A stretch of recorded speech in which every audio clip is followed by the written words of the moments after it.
এখন মন্ত্রীরা কয় যে মোল্লার সাথে পারা যাবে না। বাদশাহ আইজও হেরে গেছে। পরের দিন মোল্লারে বিদায় দিয়ে সব মন্ত্রীকে বলছে আগামী দিন মন্ত্রী মোল্লারে ঠগাবোই ঠগাবো।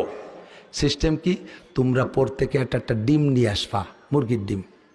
মুরগির ডিমাই নিয়ে পাশার নিচে খুব আলগা করে রেখে বসবা, যেন চাপে ভেঙে না যায়। এ খবর যেন মোল্লা জানে না। আমি কৃত্রিম সাজানি নাটক, মোল্লা দেরি করে আসবে, আমি এটা রাগারাগি করে বলবো প্রত্যেকে ডিম পারেন, সবাই পাশার নিচে একটা ডিম দেখাবা। মোল্লা তো ডিম দেখাতে পারবে না, বোকা সাজে যাবে। সবাই নিয়ে ডিম পাশার তলে নিয়ে বসে রয়েছে, মোল্লা দেরি করে আইছে। এখন বাচ্চা গরম হয়ে গেছে, আপনাদের দিয়ে কিভাবে দেশ চালাবো? এইরকম যদি অফিসে দেরি করেন, খালি মুরগির মতো পিছে টানেন, মুরগির মতো পিছে টানেন। আপনারা ডিম পারেন, সবাই মুরগির মতো ডিম পারেন। কইলে মন্ত্রীরা কাইতইয়া ভাষার তলেতে ডিম এটা, এই যে সারা সব এমপি মন্ত্রীরা ডিম দেখাইছে, মোল্লার তো ডিম নেই। এখন বাচ্চা বলতে কিভাবে আর আপনার ডিম কো? তা এর মধ্যে মোল্লা ডিম ডাম না দিয়ে কয় কুক কুক।